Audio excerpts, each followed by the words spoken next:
대스님 말씀 또 이어서 보겠습니다. 47번째 상당설법. 법상에 올라가시고 날짜가 매번 기록이 되는 건 아니지만 큰 행사 때는 황제의 생일이다. 어제 같은 경우에 천신절이다. 고종의 생일이니까 5월 21일이다. 부처님 오신 날도 그 전에 좀 지나갔고 그럼 막 몇 년씩 건너뛰고 그러진 않는 거죠. 이제 종종 법문은 늘 하셨겠지만 기록이 남아있는 것이 이제 그래도 종종 남아있는 거다. 상당하여 주장자를 들어서 아래를 한번 쿡 내리쳐 세우고 악하고 하를 하시고 덕산의 방 임재의 하를 오늘 그대들을 위해서 거듭 들어 보이겠다. 덕산, 늘 덕산 방 이야기하니까 덕산선감 780년부터 865년 금강경에 정통하여서 주금강이라고 일컬어졌다. 남방의 선을 논파하러 갔다가 도리어 선으로 돌아섰고 용담숭신에게 참학하여 그의 법을 이었다. 용담스님 만나가지고 여기 뭐 연못은 있는데 용은 어디냐 뭐 이런 식으로 이제 뭐 시비라고 하면 좀 그런지 여튼 논파하러 갔다는 거니까 남방의 외도들이 선 어쩌고 저쩌고 하면서 부처님 가르침을 불법을 무너뜨린다. 내가 가서 교화하겠다. 이런 투로 내려가셨겠죠. 근데 또 지금 보면 생각해 보면 인정을 좀 하니까 논파든 뭐든 하러 가는 거지. 아예 야만인이다 그러면은 갈 일도 없을 텐데. 아무튼 용담숭신 그래서 이야기 잘 나누다가 밤이 깊어가지고 하룻밤 묵어가라고 하고 그러고 이제 깜깜하니까 그 등불을 가지고 가는데 등불을 훅 불어가지고 꺼버리죠. 용담 스님이. 거기서 뭔가 변화가 크게 왔다.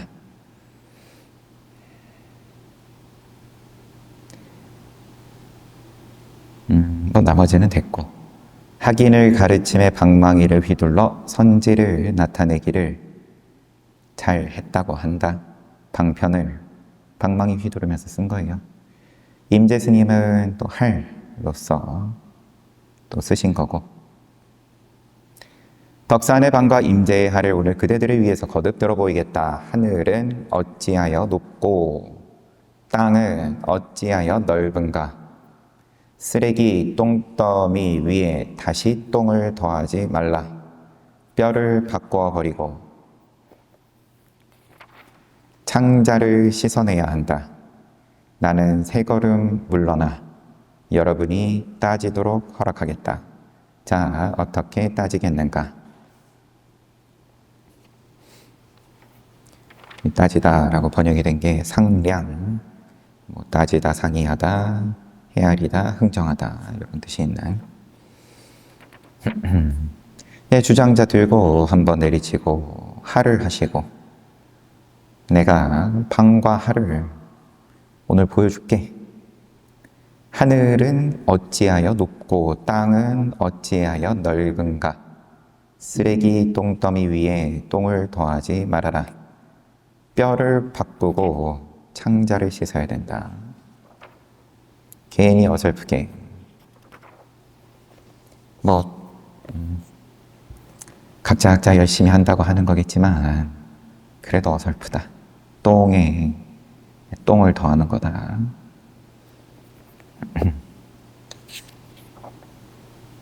뼈를 바꾸고 창자를 씻어내야 된다. 내가 따지도록 허락할 테니까 누가 한번 나와 봐라.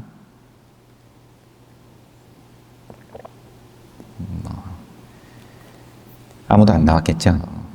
주장자를 내던지고 악 하고 또 하를 하시고, 붉은 화장품은 쉽사리 여자를 단정하게 만들고 돈이 없으면 좋은 청년이 되기는 어렵다. 이러고 끝내셨어요. 예. 여자는 미색이고 남자는 돈입니까, 그럼?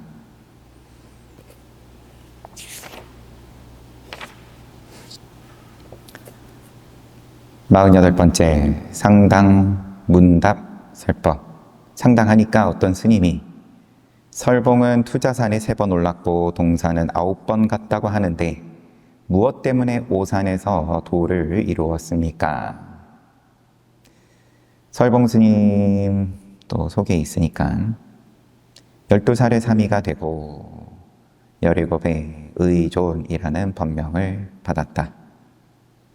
동산 양계 스님 밑에서 반두 일을 맡아보다가 후원해서 소임 살다가 동산 스님이 너는 여기하고는 조금 가풍이 다르다.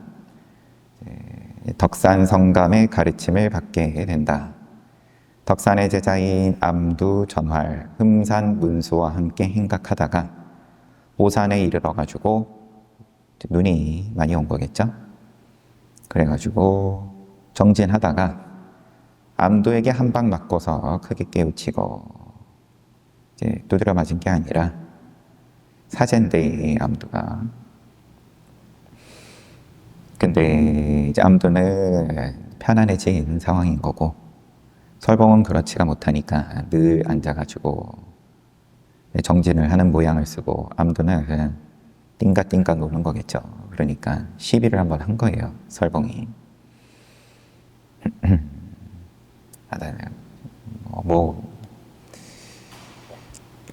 그랬더니 이제 거기서 이야기가 펼쳐지면서 그러면 솔직하게 그래도 자기의 깝깝함에 대해서 드러낸 덕분에 그럼 공부한 바에 대해서 쭉 한번 얘기를 해보라고 암두 스님이 얘기를 하니까 이제 그 얘기를 하다가 이제 변화가 왔다. 덕산의 법을 이었다, 설봉 스님.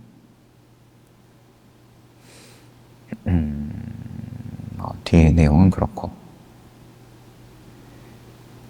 투자산에 3번 오르고 동산에는 9번 갔는데 투자의청 스님도 여러 번 찾아가고 동산 스님도 여러 번 찾아가고, 그런데 무엇 때문에 오산에서 도를 이루었습니까? 대해 스님이 집안에 앉아서 양주를 파는구나. 양주, 강소성에 있는 도시 이름이에요. 집안에 앉아서 판다라는 게 지금 사고 팔고 할 때 팔다이지.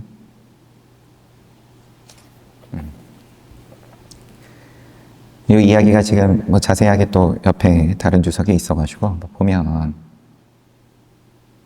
눈 속에 갇혔는데 암두는 매일 잠만 자고 설봉은 늘 좌선에 몰두했다. 여기 암두가 사형이에요. 사형을 불러가지고 무슨 일이냐 그러니까 금생의 편안함을 얻지 못해서 오늘 여기에 이르렀는데 또 그저 잠만 자는군요. 타박을 했어요.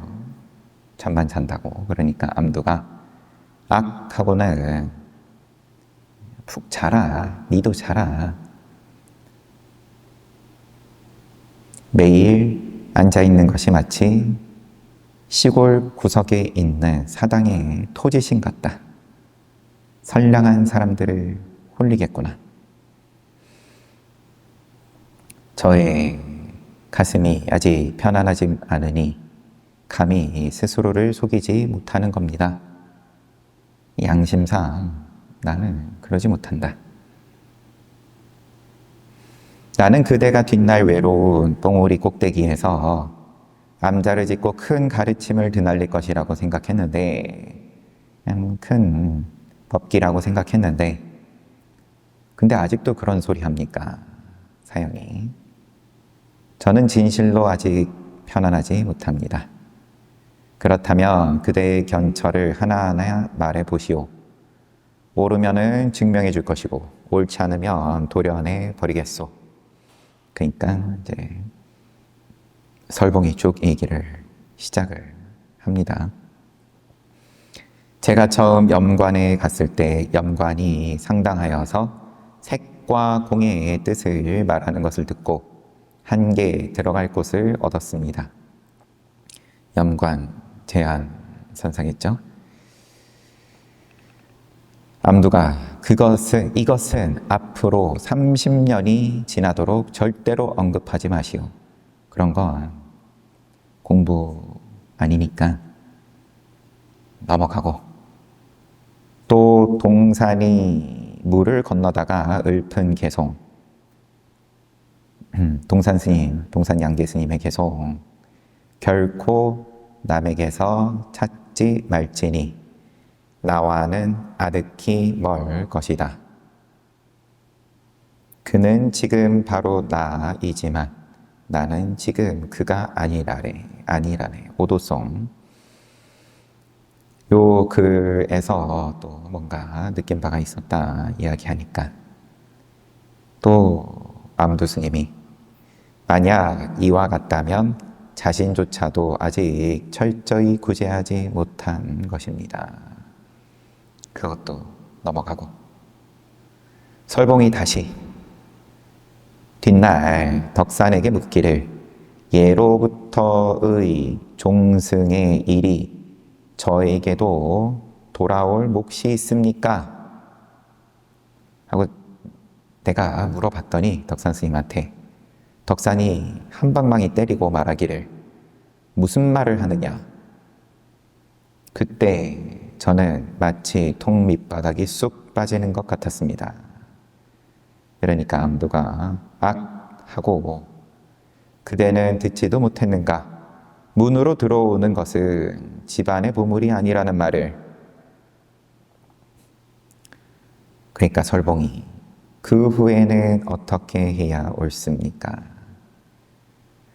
이 덕산 스님하고의 일에 대해서는 암두 스님이 별점을 그래도 좀 준 거예요.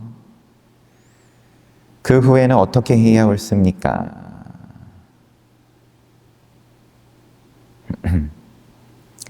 별점을 줬다 그러면은 인정을 했다 라기보다는, 인정을 안 한 건 아니지만 문으로 들어오는 것은 집안의 보물이 아니라는 말을 못 들어봤냐?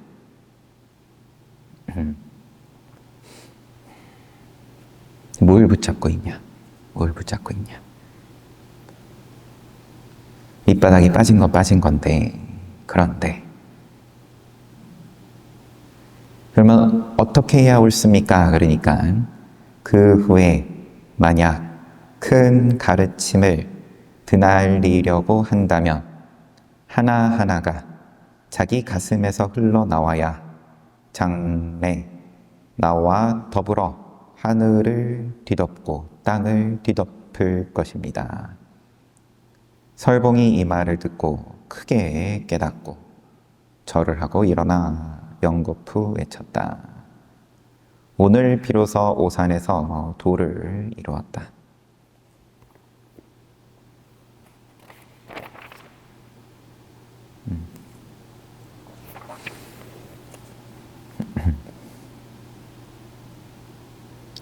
어떤 스님이 이 설봉 스님의 일을 물은 건데, 투자산에 3번 오르고 동산에서 9번 갔다고 하는데 무엇 때문에 오산에서 도를 이루었습니까? 그러니까 집안에 앉아서 양주를 파는구나. 집안에 앉아서. 양주는 도시 샀다 팔았다.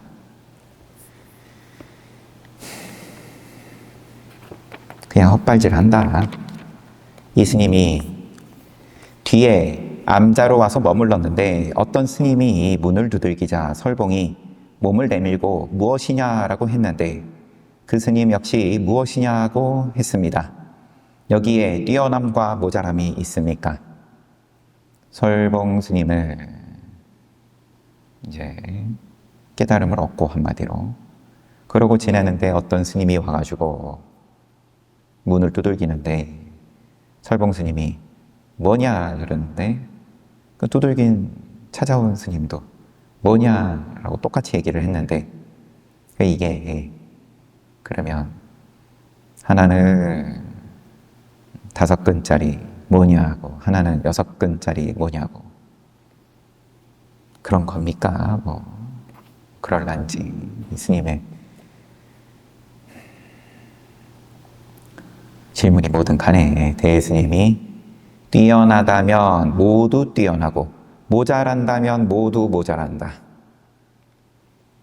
이 스님이 무엇 때문에 설봉은 고개를 숙이고 암자로 돌아갔습니까? 천하의 모든 사람들을 매우 궁금하게 만들었다. 그 스님이 이 일을 암두에게 말하자 암두는 내가 그때 만약 그에게 말후꾸를 말했더라면 뭔가 마지막 종지를 말로 해줬었더라면 천하의 어떤 사람도 설봉 노인을 어찌할 수 없었을 것이다.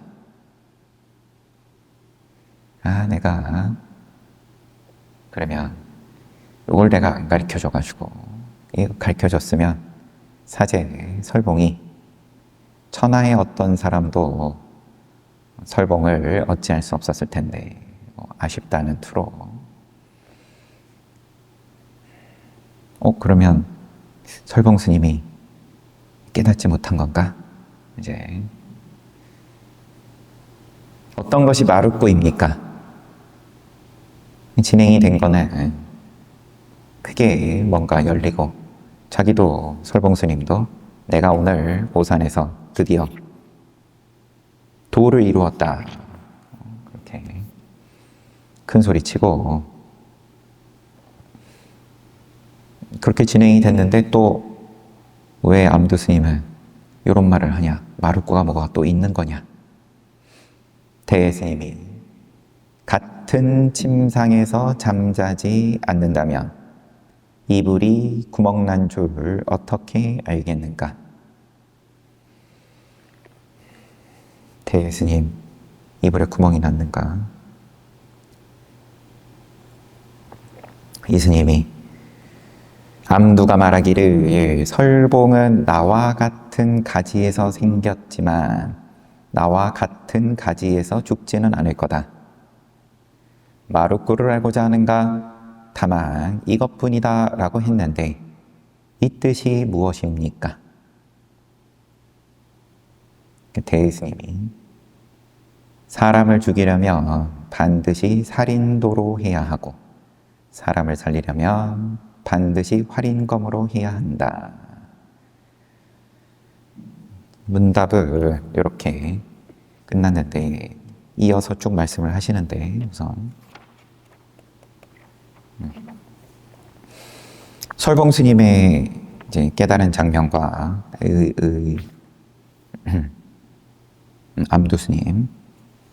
암두 스님이 또 거기에 대해서 이야기를 한 걸 가지고 한 구절 한 구절을 계속 다 묻는 중인데 이 대스님께 이 스님이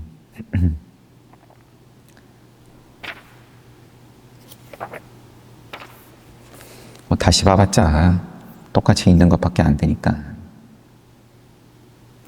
대스님 대답들만 한번 보면 집안에 앉아서 양주를 팔고 있네. 헛다리 짚네. 뛰어나다면 모두 뛰어나고 모자라다면 모두 모자라지. 천하의 모든 사람들을 매우 궁금하게 만들었다. 매우 궁금하게 어떻게 하면 매우 궁금하게 만드냐. 매우라는 거에 이 궁금증 때문에 잠을 못 자고 숨이 넘어갈 것 같게끔 자식을 잃어버렸다. 살았나 죽었나. 10년, 20년이 지나도 사람 찾습니다. 전단지 들고 나가는 그런 다큐멘터리 같은 거는 가끔 한 번씩 나오잖아요. 그 궁금증이, 자식 잃은 부모의 궁금증이 천하의 모든 사람들을 매우 궁금하게 만들 수 있는 힘이 선제시기면 있다는 건데, 지금 이 대스님께 물어본 스님은 어쨌든 궁금해진 거니까 어느 정도의 궁금증인지는 어설프게 궁금해봤자 똥 위에 똥이다, 그런 소리밖에 못 듣는 건데, 진짜 창자를 뒤집어가지고 한번 깨끗이 씻어야 된다, 그렇게 말씀을 하시는 거니까. 마룻고도 마룻고? 그럼 크게 깨닫고도 또 뭐가 있어? 말붓고? 끄트머리 맨 마지막 장까지 다 봤는데, 경전으로 치면 그 뒤에 구절이 뭐가 있어?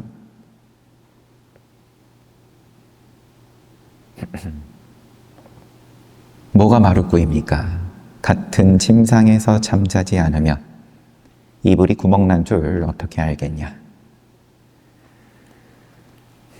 궁금증을 그러면 해결해 주는 것도 아니고, 선제식의 역할이라는 게, 해결을 뭘 해결이라고 이제 할 거냐 하면 또 천갈래 만갈래겠지만, 여튼 이불에 구멍이 난 줄 어떻게 알겠냐.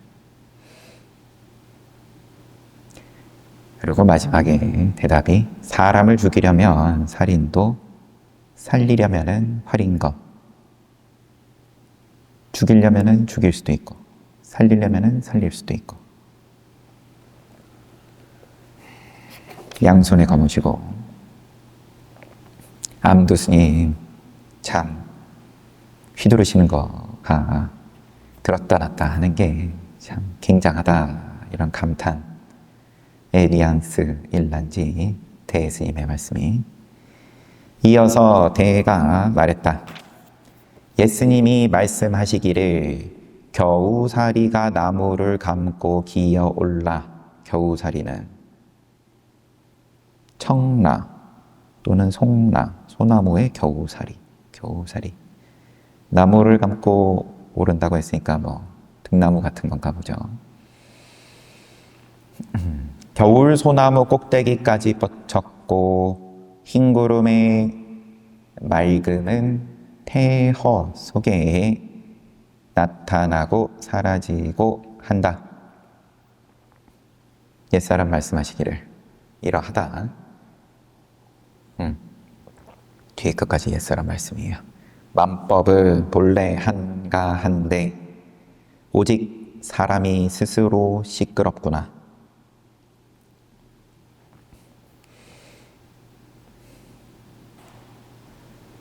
겨우살이가 그럼 겨울에 타고 올라가는 건가 본데. 여튼 겨울 소나무 꼭대기까지 뻗치고 흰 구름의 맑음은 태허 속에서 허공 가운데 나타났다 사라졌다 한다. 만법은 한가한데 오직 사람이 스스로 시끄럽다. 해충국사 상당법이라고 되어 있네요.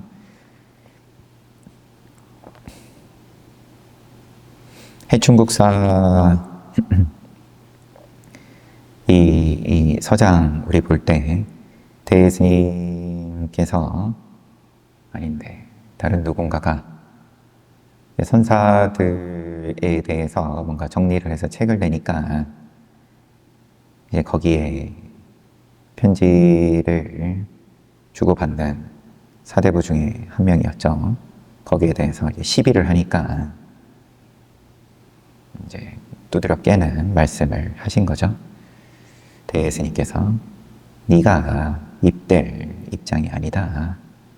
해충국사께서 늘 평상시에 날카롭게 선의 입장으로서 모양을 쓰신 게 아니라 두루두루 편안하게 보시하고 계율 지키세요. 예를 들면 그런 말씀도 많이 하시고 하니까 그게 무슨 선사냐 이런 시비를 한 거였죠. 여튼 이 남양해충국사 법어를 인용을 하시고 또 경전 가운데 말하기를 범부는 모든 법을 보면 다만 모습 따라 흘러갈 뿐 법의 모습이 없음을 깨닫지 못한다. 이 까닭에 부처를 보지 못하는 것이다. 요거는 화엄경. 옛 스님이 말씀하시기를 요로하고 또 경전 가운데 요로하고 이윽고 불자를 집어들고 이것은 모습이다. 어느 것이 모습 없는 것이냐? 지금 앞에 있는 삼라만상이 눈에 보이고 귀에 들린다. 이 모두가 법인데 또 무엇이 시끄러운 적이 있었는가? 이미 시끄러운 적이 없었다면 무슨 물건이 무엇이 모습을 따라 흘러가는가? 다시 불자를 집어들고 이것은 모습이 없다. 그런데 어떻게 아는가? 이미 알 수 없다면 다시 어디에서 부처를 볼 것인가? 말해보아라. 예스님의 말씀도 이것이고 경전의 말도 이것이라면 이것은 다시 뭐냐? 만약 여기에서 판단할 수 있다면 석가가 앞에 있지 않고 미륵이 뒤에 있지 않다. 비록 그렇지만 산승의 불자가 코를 꿰뚫어버리는 것을 아직 피하지는 못했다. 다시 불자를 집어들고 모습을 따라 흘러가도 불자가 코를 꿰뚫어버리고 모습을 따라 흘러가지 않아도 불자가 코를 꿰뚫어버린다. 부처를 보아도 불자가 코를 꿰뚫어버리고 부처를 보지 못해도 불자가 코를 꿰뚫어버린다. 어떻게 이 허물을 피할 수 있는가? 결국 물은 바다로 흘러 들어가고 마침내 구름은 반드시 산을 찾아 돌아간다. 선상을 한번 치고 자리에서 내려왔다.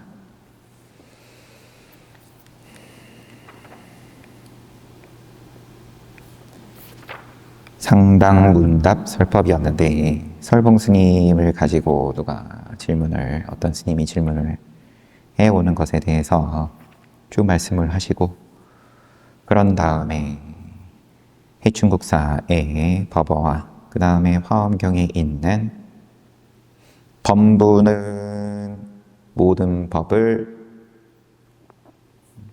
보면은 모습을 따라 흘러갈 뿐 모습이 없음을 깨닫지 못한다. 모양 없음은 모르고 모양으로만 늘 24시간 365일 지나가는 건데 이 부처를 보지 못하는 거다. 그래서 이거를 인용을 하신 다음에 불자를 집어들고 이거는 그러면 모양이 있는 거냐 없는 거냐 뭐라고 할 거냐? 모양이 있는 거다. 자, 모양이 있는 거잖아. 불자를 들고 있으니까. 모양 아닙니다. 없습니다. 그러면은 집어 던지겠죠. 자, 아프냐 안 아프냐?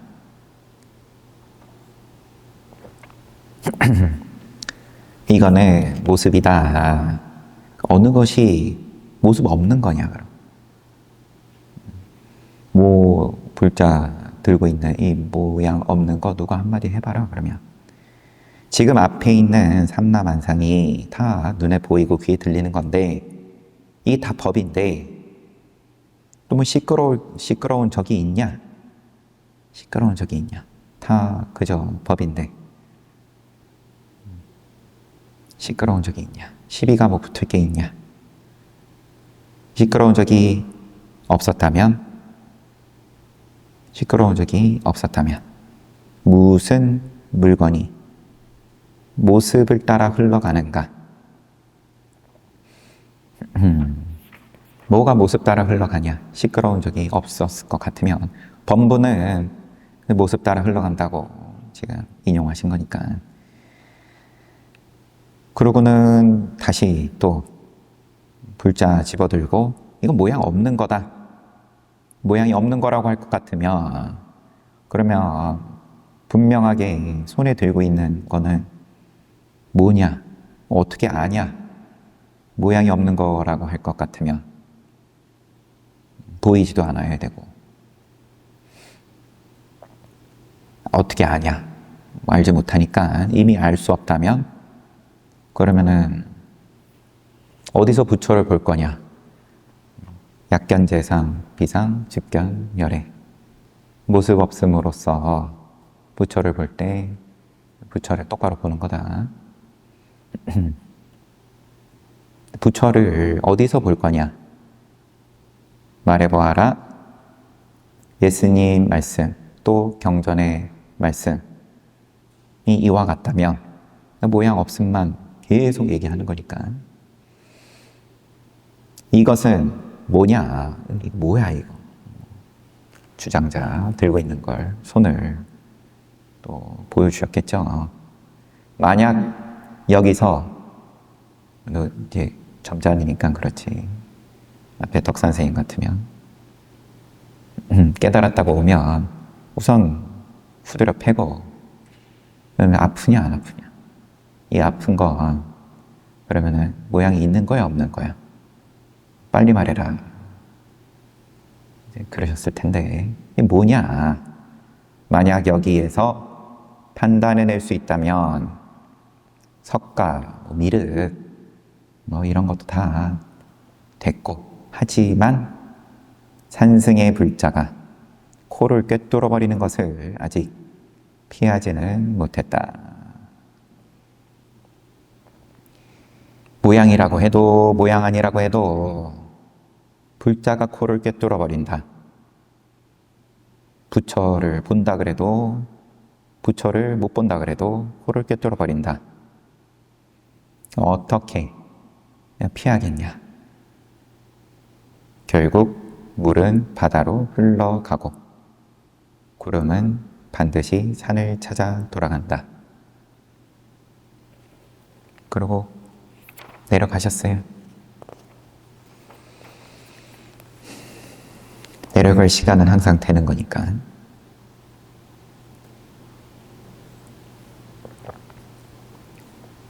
그러면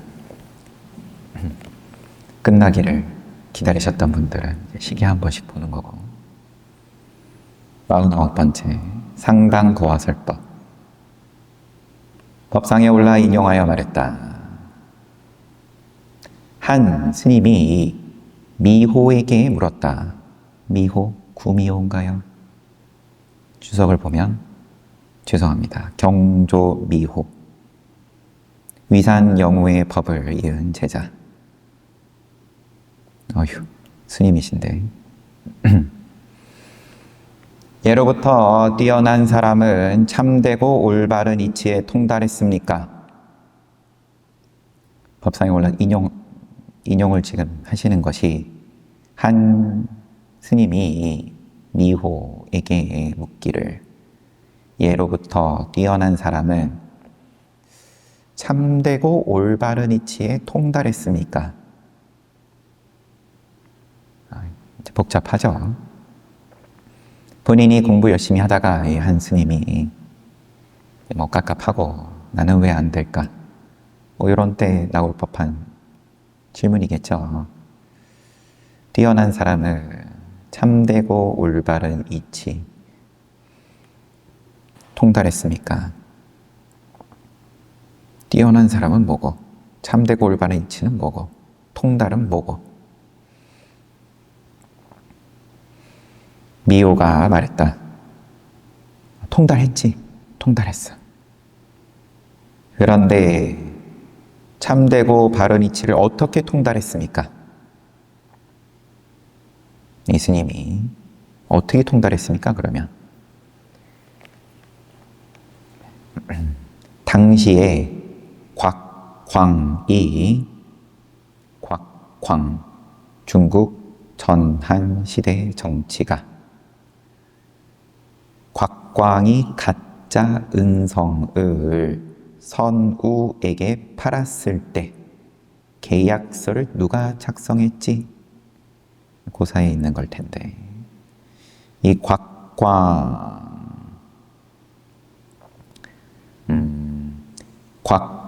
곽거병의 이복 동생으로 어릴 때부터 궁중에서 일하며 무제를 섬겼고 8세의 나이로 즉위한 소제를 부필하여 정사를 집행했다. 선제의 즉위에 힘썼으며 선제는 많은 형제들을 모셨어요. 선제는 모든 일을 그와 먼저 의논했다. 선제가 즉위한 후 그 딸은 황후가 되고 곽광의 딸이겠죠. 위세가 대단했겠어요. 곽광은 일문영달 하여 존귀를 누렸으라. 그가 죽은 후 선제에 의해 일족이 반역죄로 죽임을 당했다.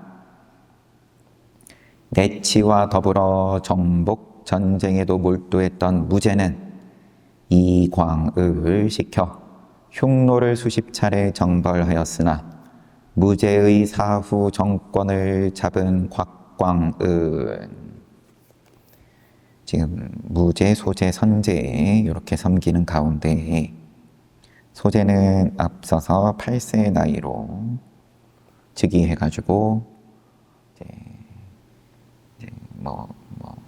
보필을 했다. 그 다음에 선제의 즉위에 힘썼다라는 걸로 봐서는 줄을 또 잘 선 거고,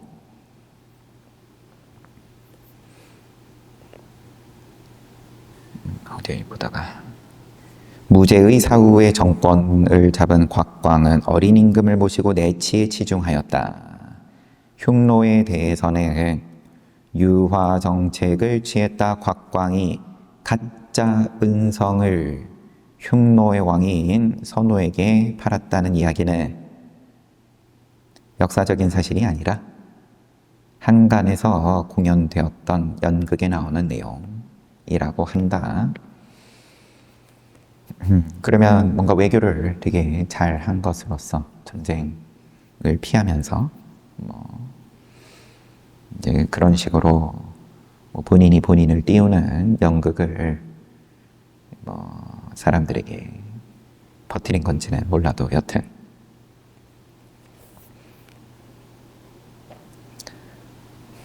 이거는 중국 전한 시대면은 서기 전이니까 한참 이때의 입장에서도 한참 과거 역사를 가지고 인용을 한 건데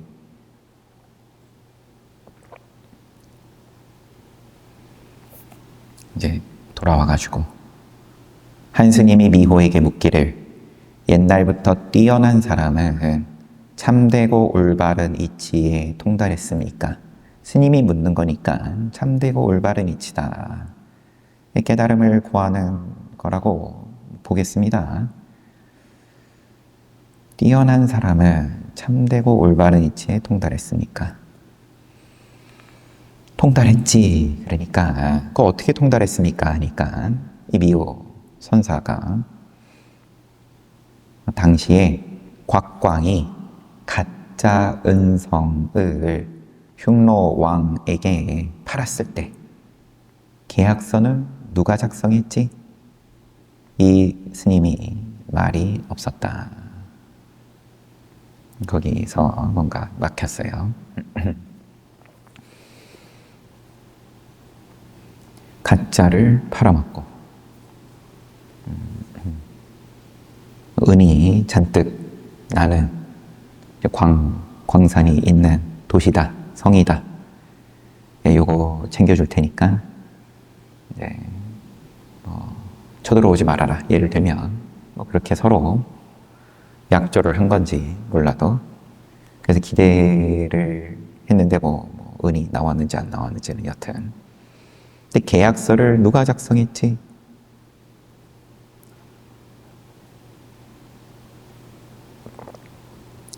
계약서는 누가 작성했냐?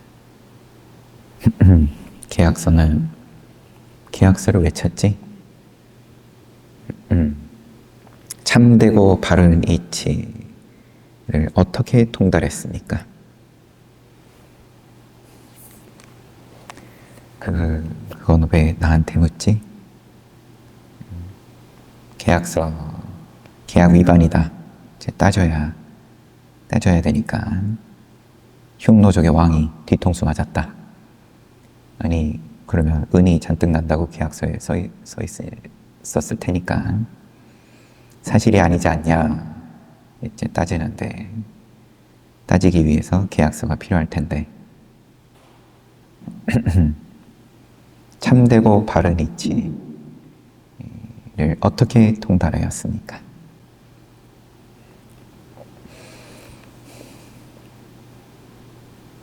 대스님이 여기 인용을 이렇게 하셨어요.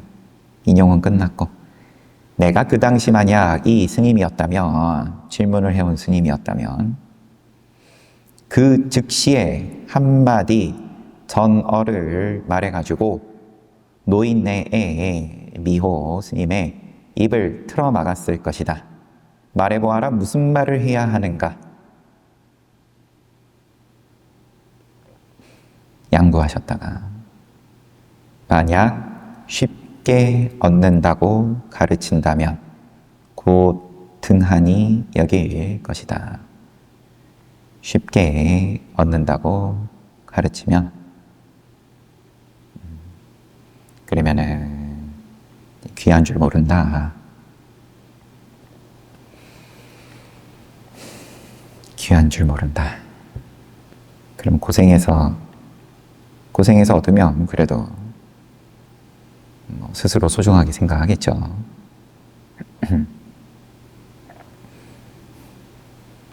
하지만 쉽게 맛보려면 쉽게 맛보고 일부러 고생시킬 거는 당연히 아니고, 그러면 외도인 거니까.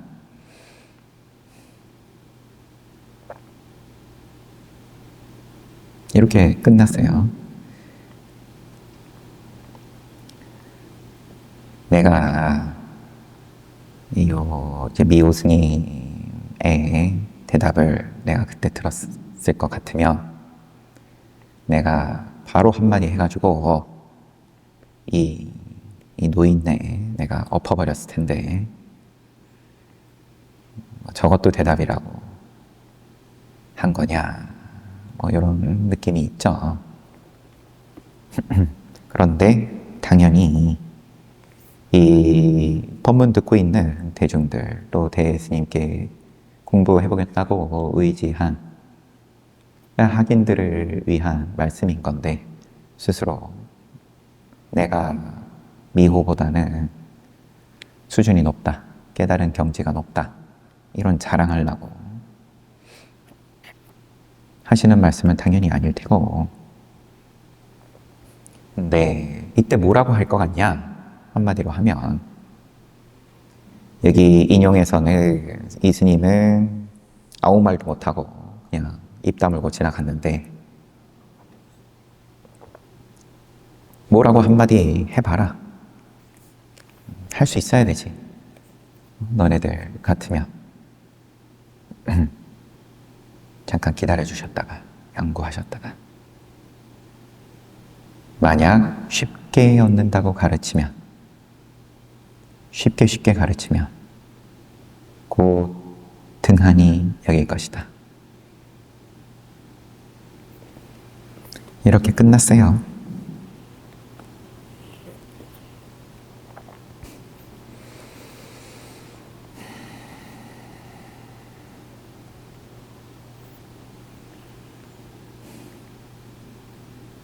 어떻게 해야 귀한 줄 알죠? 귀한 줄 알아야 되냐? 귀한 것도 모양 아니냐? 모양 없음으로써 이야기도 벌써 1시간 내내 하고서는 뭘 또 귀하니 많이.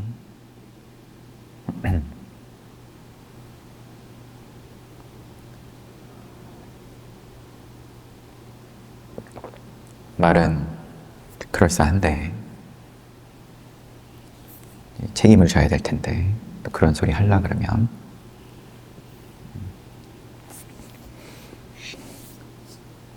4월 초하루 다음 달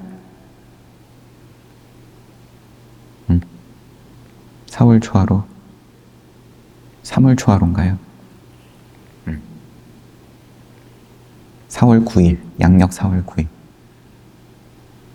다다음 주 화요일 범어사에서 숫자 불자 큰 스님께서 초하루 법문 하신다고 해서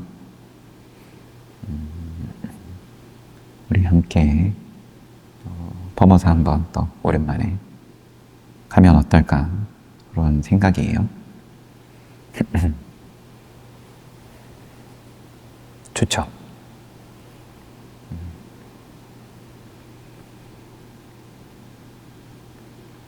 귀한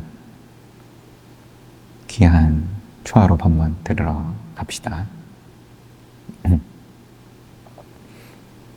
그러면은 쉽게 차 타고 가면은 귀한 줄 모르고 등한히 여긴다는 게 대스님 말씀이니까 어떻게 해야 귀한 줄 알죠? 어떻게 해야 귀한 줄 아냐?